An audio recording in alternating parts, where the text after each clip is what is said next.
Bostradamus here. At the beginning of the season, I predicted 8 teams from the Eastern Conference to make the playoffs. All 8 made the playoffs. Now I've correctly predicted the 4 teams to advance to the second round, and will now provide further details on who will advance. Love these matchups. You got 4 just monster teams. All have veterans hungry to win right now. Some great up-and-coming talent on teams like the Celtics with Tatum and Brown. So I already picked the Celtics to beat the Raptors at the beginning of the playoffs, and I'm going to stick with that even though Hayward won't be playing. A lot of, obviously Hayward hasn't lived up to the contract, but still he's a great wing, and given this, when he gives the Celtics 3 wings, one of those guys is going to have a good matchup, even with a team like the Raptors who have great wings in Siakam and OJ, the young kid. But without him, I'm still going to take the Celtics, even though the Raptors have a huge advantage at center with Gasol and Ibaka. Just a ton of experience with those two, and people kind of dog the Celtic centers, but they're still formidable. Daniel Tice is still pretty good, but they're definitely a lot smaller than the Raptors. But they're still a scrappy team, still a very strong team, even though they're a bit more undersized than the Raptors.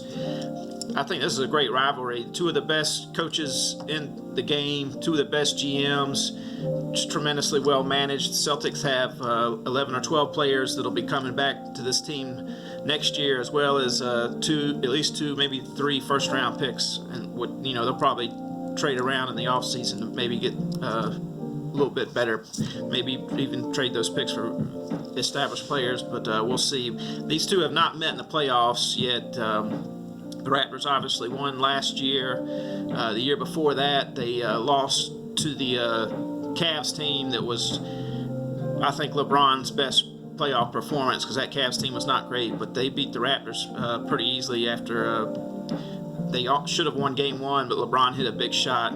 But after that, in 2018, the Raptors struggled. The Cavs struggled against the Celtics. Celtics took them to 7 games, and they were a really young team back then. But and last year, the Celtics got beat pretty easily by the Bucks, and then the Raptors beat the Bucks. So the Raptors are definitely the most experienced team in the East right now, having obviously won the championship last year. But I'm going to take the Celtics in 7. Love this matchup. Kemba versus Kyle Lowry. You can't get much better than that. And then Siakam versus Jason Tatum, 2 of the best young stars in the East and in the league. It'll be interesting to see. Out of that matchup, I'm not sure if one of those will outshine the other, because both Tatum's have been a great player, but Siakam's one of the best defenders in the league to cover him. So I think the Raptors have an advantage, I think, with the front court, with the exception of, with Hayward out, I think they'll have Jaylen Brown playing a lot more small forward and Marcus Smart in there at the 2 guard, because the Raptors have great guards. So Smart, a guy that can cover anybody on the court. I think you're going to have him covering Lowry and Van Fleet. And then Lowry is a great defender as well to cover Kemba. Kemba, this is a huge playoff series for Kemba. He's never played meaningful basketball like this since he was at UConn, and that's when I became a big fan of him. So it'll be interesting to see when he pairs up against Van Fleet, because those guys are just walking buckets. So it's going to be interesting to see how these guys get coached up, and who covers who. I think you got to put Lowry on Kemba and Smart on whoever, but Lowry and Van Fleet can both get buckets. So kind of looks like on paper that the Raptors should have the advantage here. But Jaylen Brown's been a fantastic player, and I think he's the 5th best player in this series, and I think he might be the difference. But the Raptors have a ton of depth off the bench with Powell and other guys, and the Celtics play a lot of players too, but they're younger, don't have a ton of experience, but I think that somehow they'll get it done. I'm going to go then Bucks Heat. This is a fantastic matchup as well. The Heat look just great. They're playing so poised and solid right now. This is the one team I've probably seen the least, but from what I saw against the Pacers, they looked great. They just looked totally ready in the moment. 'Cause the Pacers really didn't play that bad. The Heat just outplayed them from what I saw. And but I think Antetokounmpo will be the difference, because the Heat really don't have anybody. Their one weakness is they don't have, not that anybody can cover Antetokounmpo, but the Heat definitely don't have anybody that could cover him unless Bam Adebayo, the great young center, can cover him. But another reason I like the Bucks is Brook Lopez. He looked really great in the last series.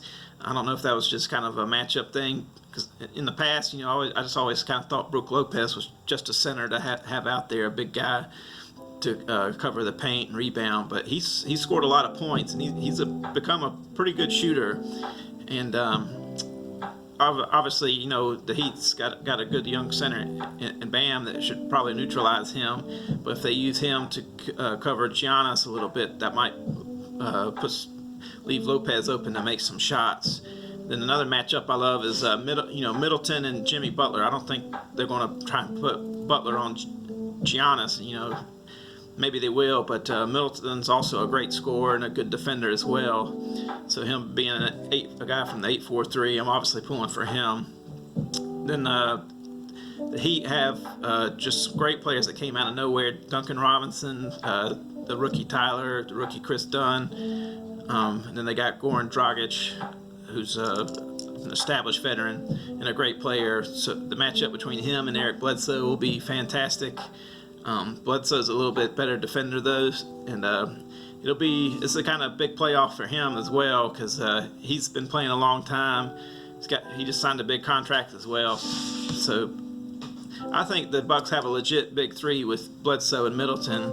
In addition to Giannis, they're probably the least deep team out of the four in the East, but they still have pretty good depth. George Hill's a great point guard. The Heat have two good point guards. The Bucks have two good point guards.